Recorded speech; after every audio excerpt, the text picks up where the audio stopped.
This is the Bright Guys Podcast, where we show up to work when we're supposed to. And now your hosts, Josh Hammerling and Max McGuire. Welcome back to another edition of the Right Guys Podcast. My name is Max McGuire. I am Josh Hammerling. Hey, Max, I showed up for work today. I know, I was a minute late. I'm sorry. Well, I mean, you could have, not told me, and then I would have done the show. No, I did tell you. 3 days later that you weren't there. I did tell you. Yeah, no. And then, maybe not tell the important people that you couldn't run the country. I get it. And then, I'm just saying, Yeah, I get it. That's kind of a weird story, isn't it? Yeah. I just don't understand it. Who was he reporting to? I'm guessing he reported the guy that's actually in charge, like Barack Obama or something. Maybe he thinks he is the president. You're talking about Lloyd Austin. I am. It's a weird deal being in the cabinet and just not telling people where you're going. I get it, he's hospitalized, but he has people. There's a notification process that has to happen. I bet you his secretary, the secretary under the secretary, whoever his underlings are, knew he was gone. It's weird to not tell the White House. Very strange. It's like working in a job 101. When you're out, you tell someone. But we'll see. It's okay. He's the Secretary of Defense, so not that important of a position, if anything was to happen. Oh, yeah. No, nothing. And it was at the same time that Biden was on vacation. So that's... Oh. Yeah. It's even better. Yeah. It's even better. Yeah. Well, what's on tap? Well, in the House of Representatives, we do have people who are working, but unfortunately, they're doing the wrong stuff. I mean, the title for today's podcast is That Was Fast, GOP Betraying Us Again. It looks like it's just Groundhog Day. Mike Johnson became Speaker because Kevin McCarthy violated his promise. The promise was we're going to fund the government one bill at a time. And in doing so, we'll have leverage, right? Because when the Democrats force them to vote on continuing resolutions, a continuing resolution, all that says is, hey, let's just fund the government at the current levels for this amount of time, right? When you do that, the Democrats, they win. They get what they want because they're happy with the funding levels. So when you get rid of the continuing resolution and you start passing these 12 appropriation bills one by one, you get leverage. You get what's called the power of the purse. That's Congress being able to say, whoa, we don't like this, what you're doing in the executive branch. We're either going to cut your funding, so you can't do that, or we're going to add strings to the funding we give you, so you have to do it a certain way, right? It's the power of the purse. But when you have a continuing resolution, it becomes harder to, let's say, use the power of the purse to compel the Department of Homeland Security to do something. Because then they say, okay, well, if you cut Homeland Security's budget, that means that the Pentagon doesn't get its money and the American soldiers don't get a paycheck, right? Getting a little bit of a background noise on your end. There's a lot of people that are tapped in, plowing outside. I've got the voice on. That's outside. That's outside. Yeah, it's everybody's blowing the snow. It's practically blizzard conditions where we're at. That's what I'm hearing. Yeah, well, I'm glad you have internet. So that's really the trap of the continuing resolution. You go into it saying, "Oh, it's terrible. They're letting so many people into the country and not apprehending them." We're gonna say that the only way that they get funding to pay anyone in Department of Homeland Security is if, let's say, more than 5%, because that's the number that came out this week, 5% of border apprehensions are deported in the first 30 days. That is a ridiculous number. You have, if you cross the border today, you have a 95% chance of being released into the country. So if you were to use the power of the purse, maybe you say you get no money for your personal paycheck, Mayorkas, unless Border Patrol deports 20% of all people to their country. You know, you have strings, right? But if you try and do that in a continuing resolution, and the other side calls your bluff and says no, the result is, okay, well, you either stand your ground and the government shuts down. But if you do that, then that means that, as I said, the the soldiers don't get their paychecks, right? Or Medicaid doesn't have disbursements. It's always tied together. It's always tied together so that there'll be pain and suffering unless you give the Democrats what you want. The way out of that is to pass bill by bill by bill, because then the only leverage you have is over one appropriations package, right? Then you can say to Jack Smith, we're cutting your funding. And if the Democrats refuse, then the only thing that shuts down is the DOJ, which is a good end in and of itself. 2002. Was that the last time we actually had a budget? Or was that 96? That was completely like it was under Clinton. Under Clinton. Yeah, it was under Clinton. I thought it was 96. Yeah. So that means there hasn't been a budget put out since 96, which means that they put out budgets. They put out budgets, but they don't pass the budget, right? Yeah. And then they just continue the continuing resolution. So then there's just this glut of spending. It's like not just a ton of it. I mean, it is beyond porkalicious, right? It is. I don't understand how it happens. How can you just throw away your political your leverage, Max? I mean, it's the only power they have, because Republicans cannot be in lockstep. Democrats are. They have one thing that they can hold on to, that we voted for them to leverage their power for, and we got another one today. We got another continuing resolution until when did they pick? It hasn't passed yet. So the government won't shut down for another 12 days, 11 days. I think it's like the 19th, but they're making the agreements now, because between now and those 14, however many days, 12 days from now, 12, Congress is only in session for like 4 of the days, where the House and the Senate are in session at the same time. So they have to really work hard these days. They have to strike these agreements, because what the Senate will always do is, if the House passes something the Senate doesn't like, the Senate just goes home. Yeah. Like the House will pass a bill. The Senate will say, we don't like that bill. We'll pass the bill that we like. And then the Senate goes home. And then it's in the Republicans' court again. And the Republicans either get to be in charge of the shutdown or acquiesce to the left's requests, right? So when Nancy Pelosi held power, she wielded the power of the purse for Homeland Security. She would use the funding to limit how many beds you could put in DHS detention facilities.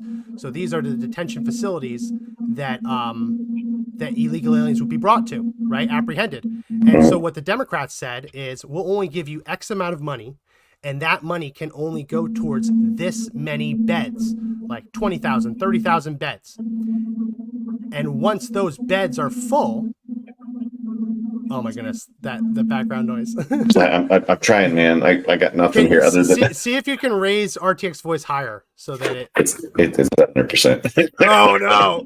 Oh no! Cranked it, dude. Oh no! I'm sitting there like, So with the detention beds, what they say is, okay, you only get this much money, and you can only have 40,000 detention beds or 30,000 detention beds. And what that means for Border Patrol is, once you get to 29,999 detention beds that are full, you only have one bed left. Now, you can go over in times of emergency, but you really only have one bed left. So then every time you apprehend someone else, it's a decision. Are they worth that last bed? Or do we think someone worse is going to come along next? Because if you use that last detention bed for someone who, let's say, is a thief, right? And then the next person who comes along is a murderer, what are you going to do? You ran out of beds. Then you start looking and say, okay, well, let's release the thief and put the murderer in. Well, then you have a bunch of murderers, but then someone comes, he's a mass murderer. He's a serial killer. And then you start saying, well, I have all these murderers, but how about I release a murderer and put the serial killer in his place because he's worse? That's what they end up doing. Not that bad. I mean, they figure out a way to keep the murderers behind bars, but it's a balancing act as they get to the end of their allotted detention beds. It's a balancing act to decide whether the next person they apprehend is good enough or bad enough to justify it. Pelosi wielded that hammer. She had a ton of power that she wielded. And what's crazy is nobody paid attention to how she did it. Nobody understood the things that she was doing. And then we can't even emulate that a little bit. We can't even exercise unrestrained to wield the power. I mean, it. I often thought that Democrats all work together because maybe somebody started an island and they have to do a bunch of things, so they have Yeah. to fall in lockstep, right? They all have timeshares. They all have timeshares on the island. Right. So it's not hard to get them all on board. And on the Republican side, I haven't seen more confusion. I mean, it's not just confusion, but it's completely being useless. It's nearly feckless what they do. And often they just agree with the other side and they just move on. And we don't want a government shutdown, right? But you do have to wield that hammer, that gavel, so important to be able to swing around and say, this isn't happening. I mean, Max, I don't even know what's happening in the Republican Party anymore. They once they get power, they give it right back. I don't even know if there is. Is there a party worth voting for? Give it right back. They have a 1 or 2 vote majority right now, which means that everyone has to show up and you can't afford a single absence in order to pass anything. And you have more Republicans now saying, you know what, not for me. I'm going to retire. In swing districts where they had won multiple times, that's them saying that they don't want Republicans to be in power, right? They were in it. They were down with being in power as long as they didn't have to actually do anything, right? The minute that they start being held accountable and forced to vote on the things that they promised to do, you start seeing them all start retiring, right? And you mentioned, why is it that Nancy Pelosi is able to do it? She has a ton of help from the media, right? Yeah. Donald Trump can go in and say, I want a border wall or nothing. And Nancy Pelosi can say, well, you take it or leave it. And even though her bill guts the detention facilities, right? The media will say, well, it's Trump's shutdown. If Trump doesn't pass it, it's his shutdown. Even though Nancy went home and isn't negotiating, it's on Trump. So the media sides with the Democrats, no matter what. There's never a shutdown that they actually put on the Democrats, in front of the Democrats. They never do it. It's always the Republicans' fault. There was a point I was going to make about how it's so easy to use something like this to turn it into a twofold attack on Republicans, right? In the media, suddenly now, look how useless you are. Why would you vote for these people? Why would you even continue with this? Join our side.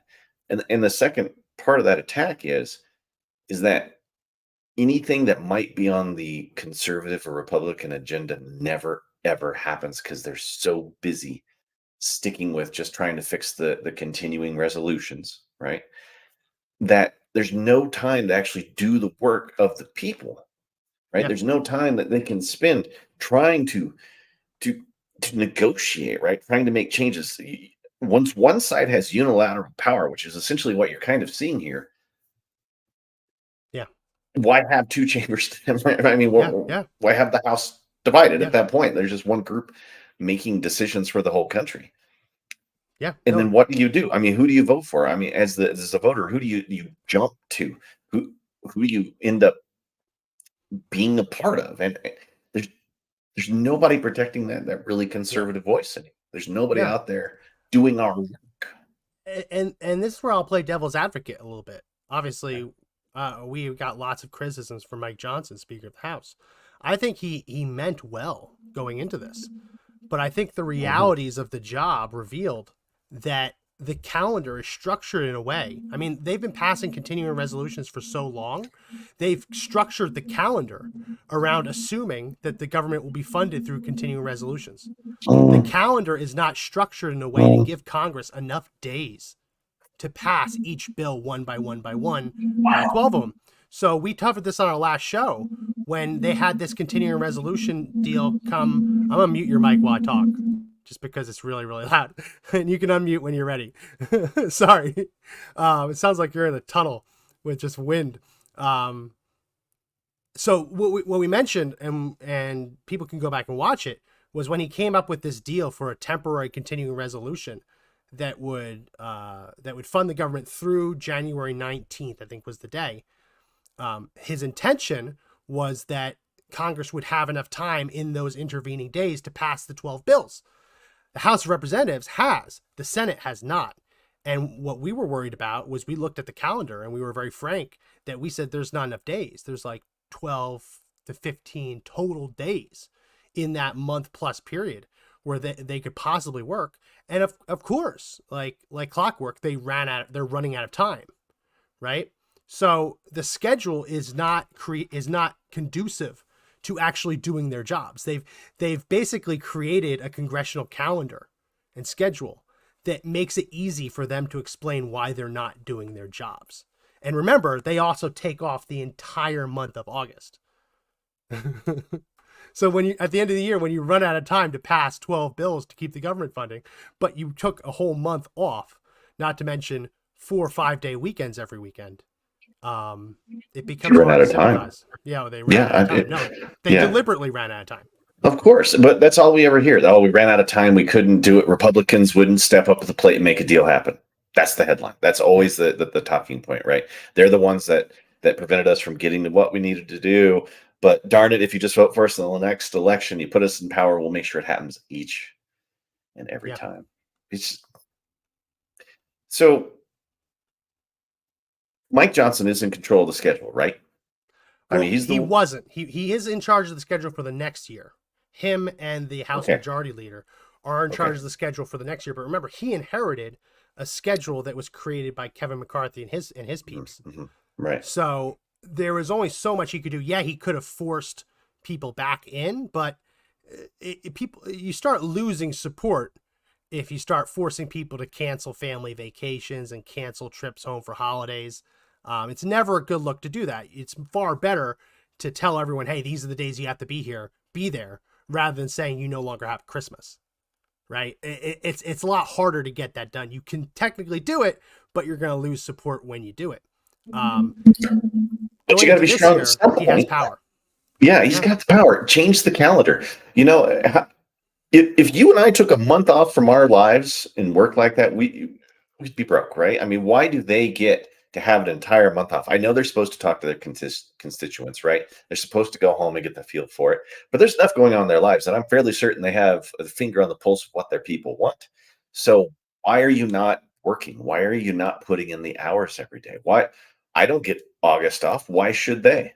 You know, why are we slaves to this schedule that is not conducive to actually getting work done? Whether you're pushing bills or legislation on all sides. I mean, it's just, I would love to have a congressional job. I'd be so lazy. The pandemic did show that they can work remotely. I mean, that was something they said they could do. They weren't as productive, but even if they're home for a month in August, you say, hey, we really need to have a committee meeting to mark up this bill. Can everyone please just get on for an hour on a Zoom call, whatever, and set it up in the rules to allow that? They could do it. But it requires the planning. It requires the foresight to vote on it beforehand. And when you have two parties that only want to do things one way, the last thing they're going to do is jump through hoops to change the calendar to do things the way they don't want to do. That also takes away from their time off, right? He won't do it. I mean, I don't think he will. I think he should. But again, they're not going to change the schedule, Mac. Nothing's really going to change. If we were to put like 2 copies of the old schedule with the new schedule that Johnson puts out for the year, I bet you they're almost identical. I bet you they're almost identical. Right? I bet you they're almost identical. And here's the thing, like, there are some good things that Mike Johnson did in the continuing resolution. He went after some discretionary spending that the government had been using to fund things that Congress didn't really approve. So that has largely gone away.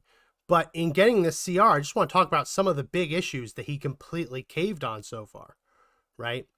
The FBI is getting $300 million for a new building. With everything going on in the FBI, with how desperately someone needs to go in there and clean house and hold people accountable, you would think the last thing on the agenda should be to give them $300 million for a brand new office headquarters. There was that whole push in the Senate blocking military confirmations over the Biden administration policy to pay for abortions for people in the military and to fly people around the country to get abortions if they happen to live or be deployed in a state that bans it. Mike Johnson has paid completely for that program. He's allowed that program to completely stay funded. He's completely funded transgender surgeries in the military. Didn't even try to cut that out. has given more money to Ukraine than before. Ukraine spending has gone up, right? And the warrantless surveillance of Americans that we've seen involved in the FISA abuse that quite literally hamstrung and tied Trump's hands behind his back for 4 years. The abuses we saw got extended. That authority has been extended for warrantless surveillance. So it's not just that he's funding at current levels. He's keeping really bad programs and policies and strategies in place that he and other Republicans have campaigned and promised that they wouldn't do it. And that's why the continuing resolution is terrible. How do you go after the FBI's building when it's tied to every other cent that the federal government needs to stay operational, right? How do you go after transgender surgeries in the military when if you don't pass the entire bill, there's no Coast Guard? You know what I mean? Like, there's no food stamps. They tie everything together to make it as painful as possible to change anything. And then the other side says, nothing. We're doing it just as before. No changes. Otherwise, you're responsible for everyone losing everything. That's the trap. And when you give the FBI a new building, they usually fill that with new agents. And when you have a whole bunch of new agents, you've got even a larger, more bloated department going after Americans, right? I mean, I think we've shown that the FBI has not been doing their original intended job, right, for a very long time. And the pain tied to everything. Why can't Johnson use it? Why can't they do the same things that are done to them? Why can't they? What do they not have the meetings where they've got the elbow rub saying, hey, you know what? Maybe we team up together this week. Maybe we team up on this one. Yeah, I don't know. I like to think it was because they ran out of time. But when you see him deliberately create a calendar that guarantees they run out of time, you can't pass that off on someone else, right? You can't pass it off on someone else. And yeah, that new FBI building is going to get filled with a lot of new agents. And guess what? It's not going to be like the Treasury building in DC where you could technically walk into the lobby, go through security, walk through the lobby. No, this is going to be a fortress. This is going to be a militarized. If you've ever gone past NSA, if you've ever driven past the NSA headquarters, it's a sprawling campus with military guards out front, big fence, all secure. It's going to be one of those. They're going to take this land, and it's not going to be the people's building. It's going to be a building that is as inaccessible as it could possibly be, unless you happen to be arrested. And it's going to be used exclusively to target us. And I want to show you the other, like we talked about the other things that they're funding.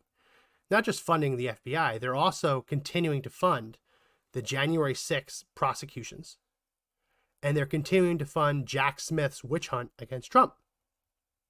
And this week, the U.S. attorney in charge of the January 6th prosecutions made a stunning announcement that his office is going to be going beyond only prosecuting the people who entered the building and begin prosecuting people who were outside of the Capitol on January 6th in what they determined to have been an unauthorized zone. Josh's eyes are wide as hell. What the F is an unauthorized zone? How am I supposed to go address my grievance? Dude, We'll talk about it. Here we go. Here's this clip. Inside of the building. An important note when it comes to our prosecutions about those who remained outside the building. We have used our prosecutorial discretion to primarily focus on those who entered the building or those who engaged in violent or corrupt conduct on Capitol grounds. But if a person knowingly entered the restricted area without authorization, they had already committed a federal crime. Make no mistake, thousands of people occupied an area that they were not authorized to be present in the first place. I don't need your effing permission. I don't need your permission. Who are you to say what is an unauthorized zone or not? Yeah. Well, how do people know an unauthorized zone when the barricades have been torn down, thrown off to the side? If you get there 20 minutes later and you didn't see barricades get torn down and thrown to the side, how do you know it's an unauthorized zone? You don't. It's not something where you have like the ability to see this in real time. It's not virtual reality. Like you can't just see these bubbles that they say you can't go in. There were a lot of people who showed up to the Capitol in the tail end of it, saw cops holding open the door, and walked inside. And they were charged with unlawful entry into a restricted building. But the cops were holding the door open for them, right? A couple of those cases had been dismissed by lawyers who were smart enough to say, hey, the cops holding the door opening, gesturing them, come in. Can't say that they have no right to be there. They were welcomed, right? It's like the old Dracula mythology that he can't enter a home unless you welcome him into the home. Many of these people were seemingly welcomed in by cops who were gesturing them to come in, holding open the door, which is the universal international sign of enter, come on in. Arbitrary and magical. It sounds like those zones were arbitrary and magical. And what changes that? Is it the zone is a cell phone tower, so you can't be within the cell phone tower. But those things are huge, 20 plus miles. Talk about that. I mean, I don't understand it, Max. At what point could you go down and protest the federal government now? Because every time you protest, you would be committing a crime. Although there's a bunch of Palestinian protesters out there that are taking over all kinds of state houses, right? And they're not being charged with anything. And they're being, I mean, they were spray painting one of the memorials the other night in DC with green paint. It's a federal crime. That should be the $10,000 fine or whatever it was in the 10 years. It is ironically that qualifies, right? It's ironically the same crime that many J6ers were charged with, which is destruction of federal property, right? But it only gets charged one way, Josh. I mean, I just went to my phone and looked, and Google Maps has me next door right now. Yeah, it's off by about 30 feet. Now that's here in the suburbs where I live. When you're in DC, we've talked about this before on the show. When you're in DC and there's 100,000 people all in that one area, that cell tower is having a really hard time triangulating everyone's position.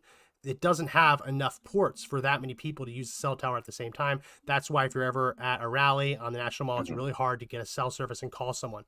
I also believe that government, FBI, and etc. I also believe that they restrict that cell access in a lot of ways to stop people from using cell phones for bombs or attacks or anything like that. So it's very hard to get cell service. But we know that they're using cell GPS data to say that someone was in a restricted area. So in a circumstance where 1 inch one way is legal, 1 inch one way is illegal, and the GPS data says that someone is at this point in a 50-foot radius, that's as accurate as they can give it. They're still using the cell data to argue that they were in a restricted area, right? Yeah. And did anybody use those things that gobble up the cell data, like what do they call it? Shark ray, the snoopers, right? Essentially, the sniffers. What they do is they take your cell tower, they run it through theirs, and then they send it over to the distribution tower. You can also spoof. Yeah. If you get someone to log in to a different, like we said, you can spoof the GPS location. I mean, people used to do that for the old Pokemon Go. Well, it's actually still around, but Pokemon Go app, when they had certain Pokemon that could only be caught in one region, they would spoof their GPS to make it think it was in a different country so you could get those opportunities. GPS data is not sacrosanct. It's not perfect.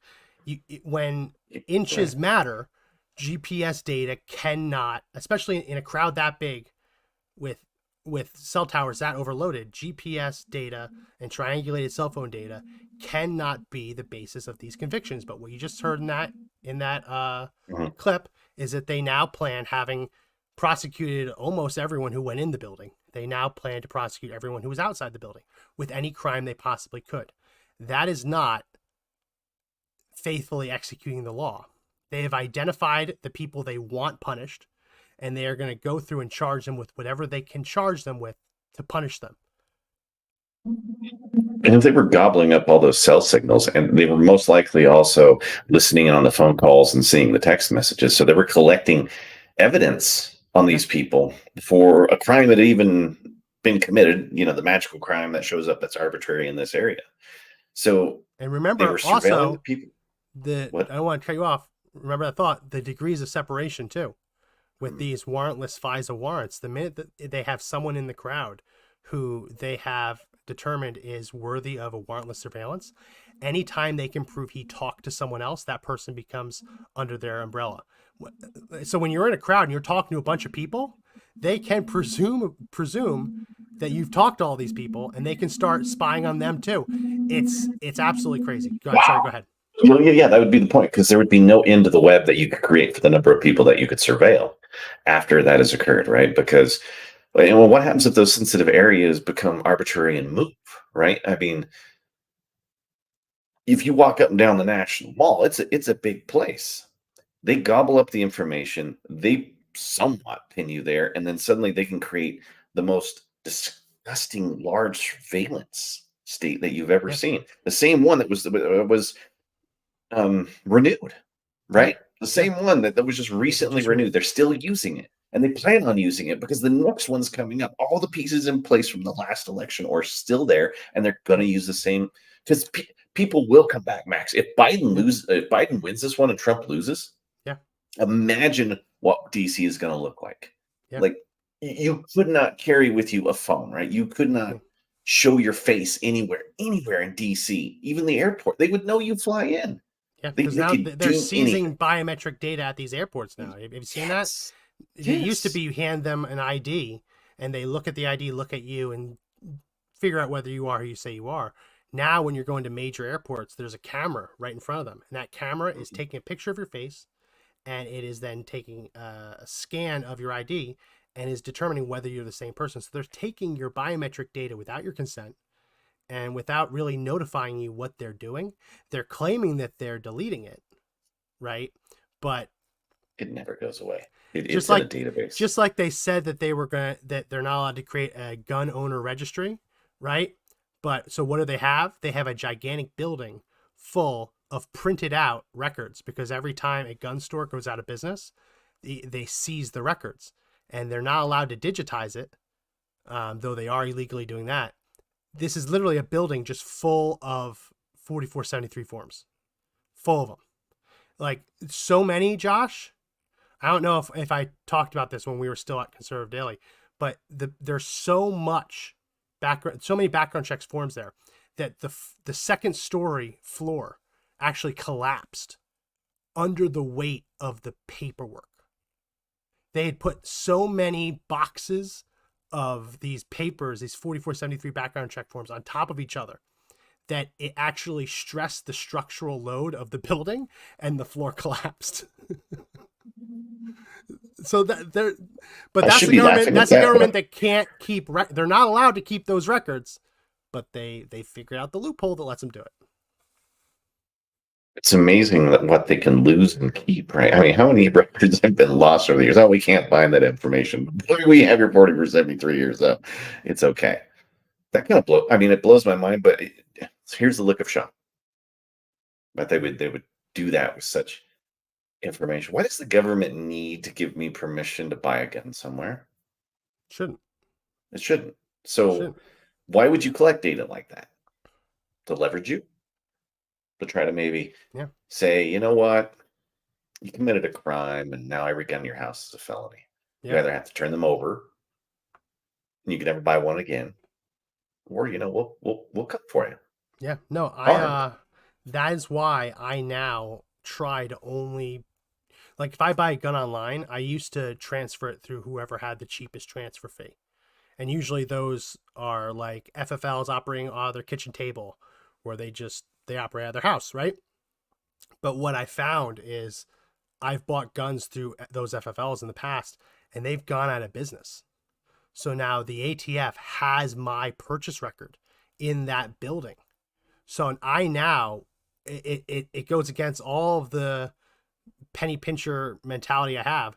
I now try to spend more money on transfers through established brick and mortar locations. I'll even go to like a Bass Pro Shop if that's the only one that's open, right? Because the odds of them going bankrupt or out of business or shutting down are next to nothing. Because if you start, I love supporting kitchen table FFLs, right? But if a year from now, 2 years from now, they say, hey, you know what, I'm not really into it, I don't think this is for me anymore, they're required by law to give your background check data to the ATF. And so the ATF now knows exactly what guns you bought from them. I was looking around. I was trying to wonder if I was living in China or if I was living in Colorado. You know what I mean? There are the original communist states would have loved to have this kind of information ability. They would have leveraged it to a wondrous degree to make sure that they were in charge forever. And yet we live free. You know, we gave Republicans a bunch of power to get rid of that. You see the other news? Well, you'd never be able to live in China. They would never let you in. Never let me in. They never let me in. I've already said too many things. I saw this come across the wire yesterday. I just finished my immigration book, and I keep now going back because more things keep coming out. And at one point, I'm just going to have to say it's done. But something just came across the wire that the Biden administration has reduced the number of questions asked of Chinese immigrants from 40 to 5. So in order to prove that they weren't like communists and socialists and terrorists and bad intentions, they used to ask a total of 40 questions. Now they only ask 5 questions, and that's just for China. It's not for every country, just for China. So like the countries that need the scrutiny the most are getting the least amount of scrutiny. Have you ever been communist? No. Do you like America? Yes. Who was the first president? George Washington. What's your favorite food? Rice. Do you love America? Sure. Welcome in. Yeah, welcome in. What kind of 5 questions are they? I'd love to see those 5 questions. Let's find them. You know, yeah, I would love to see that. We're just gonna. I mean, does it surprise you though? They just let 11 million people run through the border. 11 million. I mean, that you realize how big of a number that is, folks, right? And now they're just going to let in Chinese with 5 questions at your local immigration office, right? Which ends up leading to citizenship. And it only takes 5 questions to get there. I want to hear them now. Welcome. Are you a U.S. citizen? No. So first question, right? So it's first question is about their military service, universities, place of birth, employment, and political party. That's it. Wow. So I can put this on the screen. It's gonna be a little bit. I answer more questions in job interviews. Yeah. You know. Hold on. Let me remove this. Yeah. If you play that again, I'll just share my screen. I haven't shared my screen yet today. Here we go. So this is for illegal aliens caught of Chinese ancestry. So they want to ask basic questions about military service, university. Apparently they have a PDF. They want to know what region they're from, their employment, whether they were in science, technology, medical, financial, or a government employee, and if they have connections to the political party, Communist Party of China. That's it. Does every citizen of China have to be part of the CCP or suffer the consequences? There's no requirement for 100% Chinese in-depth interviews or phone downloads. So they're basically saying, just bare minimum, skate by. This is the minimum. Don't pry too much. Don't look too deep into it. This is the kind of thing where if you're only passing a Department of Homeland Security Appropriations bill, you can say all money is tied to the requirement that you ask them all 40 questions. Right? You record that can be the power of the purse. Yeah. That is what they must do, and to do it any other way, all funding is forfeit. You can do that. It's a poison pill. It literally would strip the funding. Yeah. Right? But you can't do that feasibly when the entire government is attached to it, because then how do you tell the retiree that their Medicare is no longer working, or their social security checks don't work, or tell a family living under the poverty line that they're no longer going to have food stamps? You can't do it. Or that the farmers won't get their farm aid, or the military doesn't get their paychecks, right? All of these things connected, it's too many pain points to actually stand firm and say no. The only way the Democrats get away with it is because they have the media backing them up, propagandizing and telling the American people that it's the Republicans' fault all along. Can I show you a couple other things? Yeah, every time we do this show, it's like I know. I feel like it slips away more and more. We gotta have a good fighting to make it better, but we haven't had a good news show in a while. We haven't. And it's kind of driving me crazy. I'm sorry. It's not your fault. It's not you. It's them. Jack Smith has spent $9 million more investigating Trump than the special counsel did probing Biden. So this is something where if you had the power of the purse, you could say, Jack Smith, this is your budget. You're not allowed to pay a penny more than this. And if you pay a penny more of this, the entire investigation shut down. You've spent enough, right? You can do that. Just got $9 million more. But the minute you attach that to, I don't know, endangered species being protected, then you have all of the butterfly protesters and the horned frog protesters, right? And all these animal rights activists. You can't link everything together because there's too many pain points. So that, and we also learned that the prosecutor on Jack Smith's team is the one who shot down the FBI investigation into the Clinton Foundation in 2016. So just to show you how politicized, how politicized this is. If you had the power of the purse, what's this guy's name? Ray Holzer. Ray Holzer, you could make the power of the purse that the DOJ doesn't get a penny of funding as long as Ray Holzer is employed. You could do that. You could set the power of the purse that Ray Holzer's salary is zero and not a penny can be paid to him as a contractor. You could do it. Then why don't they? Because it's tied to everything. It's tied to everything. They can't. Is anybody paying attention? Do they know they can do this? That's the first question I'm going to get. Do they know they can do this? They know, but like they can't, as long as it's a continuing resolution.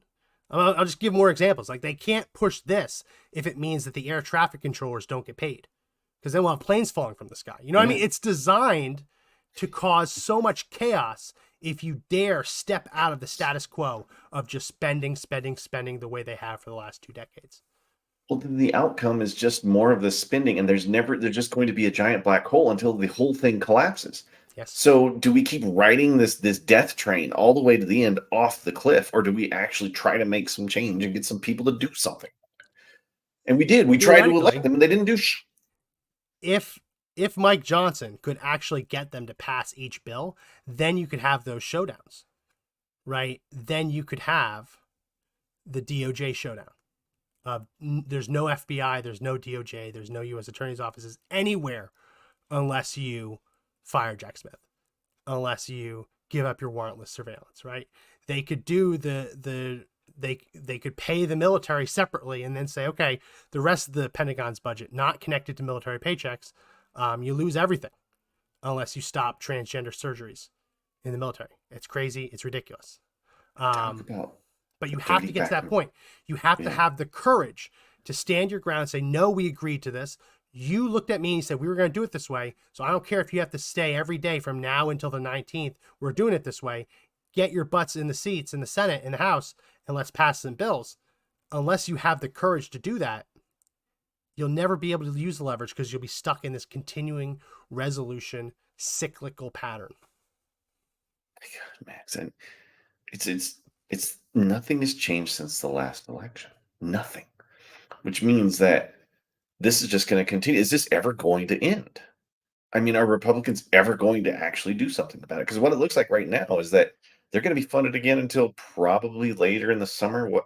I'm guessing they'd get 3 months out of this. Well, that's the other thing, right? So the House will pass. Let's say the House passes. Okay, we'll give you. House says we need another month. The Senate says screw that. We see your month and we raise you to 12 months. Yeah, and by the way, we're going home. Ball's in your court.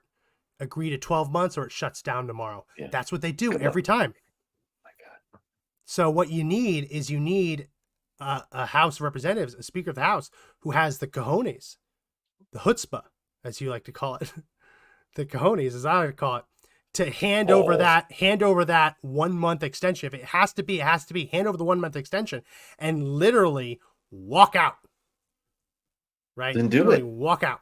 But you can't adjourn. Balls. You can't adjourn because then the president can have can appoint people into positions without them needing to be confirmed. Right? So you have to keep someone there to gavel in, but you have to have the cojones to say, nope, We're doing what you do to us all the time. Here's the bill. Take or leave it. We're going home. If it shuts down, it's on you. Well, when does that happen? Who's going to do it? It has to happen Who's right now. leading the charge? If it's going to happen, it has to happen right now. It does. And do you see anybody circling the wagons on this one? No. Anybody coming on TV saying this is what needs to happen? No. Has anybody put any tweets out that you've seen? Because I'm on Twitter all the time, and I haven't seen anything saying, hey, it's time to actually get what we want. We got a lot of angry Republicans. That's what we get. We get the story about how Republicans just, they're mad nothing happened. But nothing happened. It's amazing how long Democrats have been leveraging this against Republicans. 30 years. Yeah. At least 30 years. And this is like a tumble, man. I mean, the economy is going to be in a tailspin if we don't do anything about it. Taxes and inflation are terrible. And then we've got this. Plus, we've never had a retraction in the size of government ever. No. Certainly not in my lifetime. And then if people can't pay those taxes, right? If they don't have the resources to start funding all this stuff, eventually somebody will have to slash something. I was obviously I got my hair cut today. Yeah. And a wonderful black woman cutting my hair. We're talking. And then as we're talking, I'm realizing, ooh, she doesn't like the government either. Let's see if we can build some bridges here. Yeah. And she's talking and she's like, yeah, I've started gardening. I don't trust them. I don't trust them. I'm building my own, growing my own food, storing my own water. And she's like, they're lying to us. They're saying the economy's getting better. Hell no, it isn't. Mm-hmm. I used to have people coming in for haircuts every month. Now they're coming in for haircuts every 3 months because they're cutting back. They're asking me to cut it shorter and they're waiting longer until they get cut again. Meanwhile, I do that. I get like 4 haircuts a year. That's me. And she's like, if the economy was getting better, I'd see my clients more often. They're lying to us. They're lying to us. Yeah. And then she said to me something that I've never heard someone else say to me, especially not a Democrat. She said, and they're trying to make us all hate each other. They're trying to make us hate everyone except for them, when the only people we should be hating are them. And she said, if you think it's bad now, though, just wait and see how bad it's going to be when people really get hungry. Not just bitching and moaning about it costing 15% more to buy groceries or 25% or 30% more. Mm-hmm. Watch how bad it gets when people actually get hungry, and watch how fast neighbors turn on neighbors and friends turn on friends just to feed themselves. And she's like, and then at the end she says, and that's why I'm growing a garden. I'm like, I think you're going to need more than a garden. I think you're going to need more than a garden, but it's a good first step. And I mean, we see that on the wall. We see the writing on the wall. It's happening to us. There's always that Waffle House gauge. If Waffle House is closed, something's bad, right? Well, the hairstyle thing, maybe we start a gauge there. If there's nobody getting their haircuts, it means there's no disposable income. You're doing it yourself, which means people don't have money for anything as their taxes skyrocket, right? So what are they going to do? And imagine how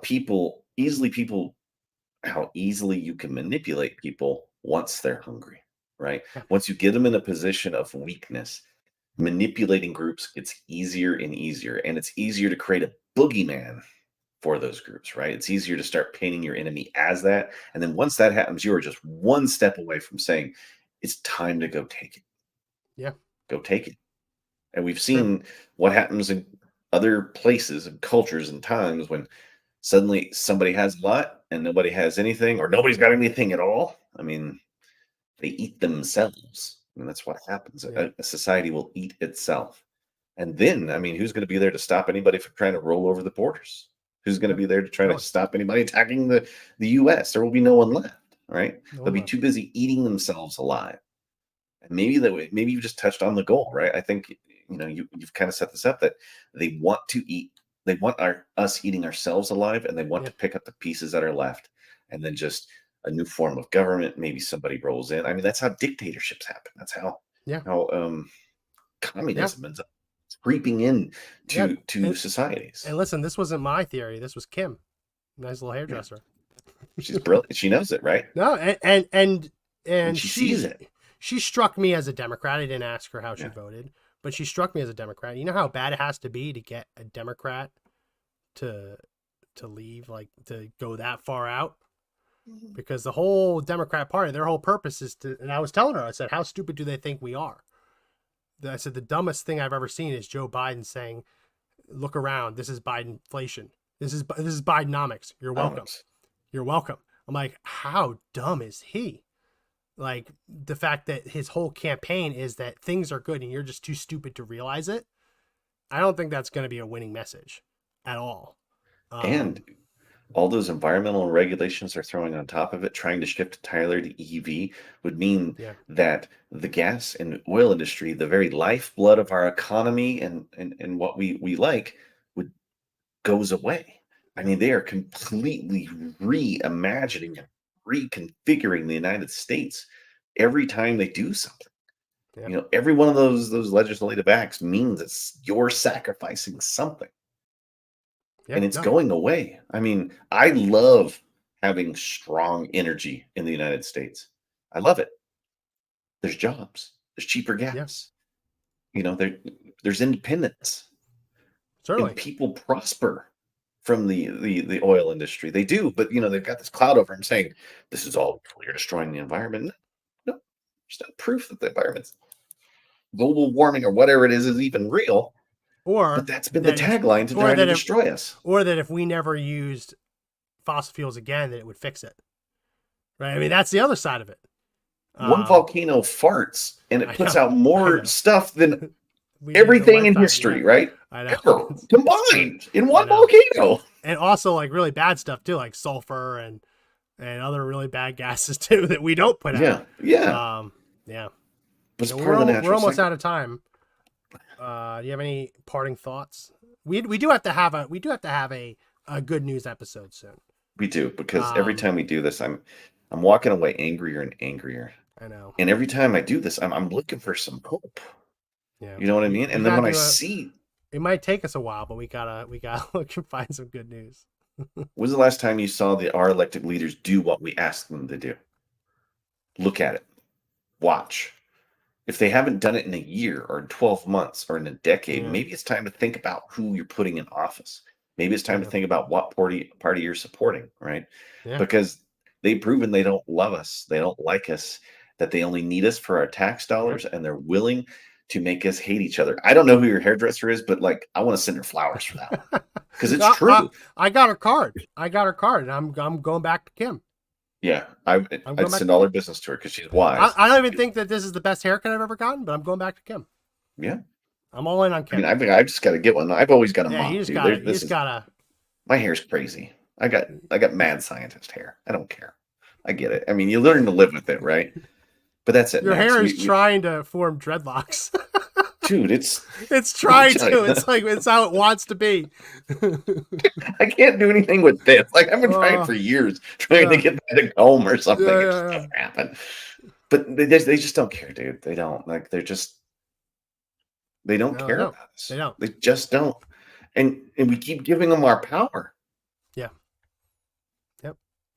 And if we try to revolt, if we were to try to have a civil war, how fast do you think Joe Biden would send F-16s to level a neighborhood? There was a peaceful protest outside the Capitol on January 6, 2021 that a few people turned violent, and now they're prosecuting everyone who was there. That's the clip we played. They're looking at everyone. Yeah.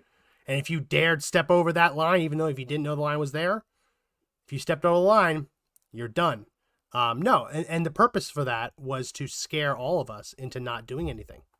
Yeah. The next time that there's a call to action like that, people are going to think twice. They're going to say, oh, do I really want to be like the grandmother who was thrown in prison because she walked inside to use the bathroom? Like, is that really going to be me? Josh, they're throwing journalists in prison because the journalists walked inside too, following the story. It's crazy. It just shows it's crazy. They're willing to exercise their power to stay in power. Yep. That's not the country we've. Apparently, that's democracy, according to Joe Biden. I don't know if it sounds like communism. The video, yeah. Right, like and join us. You know, they're they deal in absolutes. They're the Sith. You know, you are the enemy. I mean, have you seen Joe Biden's tweets lately? Yeah. You know, January 6th was an insurrection. These people are essentially not human. They're all dangerous. Yeah. Right. The really crazy part is, that it's not him. So he's been surrounded himself by the radicals, and he's just the one reading the teleprompter. So who are these unelected people? Who are these unelected people that we never chose to represent us? Yeah. Dragging the country down this path. It's a mess. The whole thing's a mess. Whole thing is a mess. Well, we're out of time, but we're gonna try and do a good news episode. Josh is gonna look for good news. I'm gonna look for good news, and we're gonna try and do a good news episode. Yeah. And if it has to turn into like holding teddy bears and maybe it's gonna be like, we're gonna do it. Oh, look at the really cute baby sloth that was born at the zoo. I mean, it might end up being that. Right. But what we'll get is it'll be something crazy, like Joe Biden, arrests vice president for X, Y, and Z. He's disbanded the Senate. Yeah. Destroying the Senate. I'll tell you what it's not going to be. It's not going to be a walking tour of Philadelphia. Oh my God. It's like The Walking Dead. I want to see that. Oh, of course it's not going to load. Get this, right? I mean, it always happens. Oh, here we go. Yeah. Oh, yeah, play that. It's Walking Dead. Just walking through the city of Philadelphia, and people are just passed out on the floor, needles in their arms. We've seen this one before, but this is we're gonna have to look beyond the major cities to find some good news, because it's not good. And well, that's it for this edition of the podcast. If you like the podcast, subscribe. Lots of new people subscribed after this past week. Appreciate you. We go live Monday, Wednesday, Friday, so tune in for that. All the links are in the description. If you haven't already, subscribed to the audio edition. We try and make this as audio friendly as possible so you can listen as you're driving to or from work. So check that out. Subscribe to one of them so we can help prove the numbers for advertisers. That's it for this edition of the podcast. My name is Max McGuire. And I am Josh Hammerlin. Remember, everyone, the fight to take back the country is not over yet, but the only way we win is if we all stand up and fight together. See you next time. See you.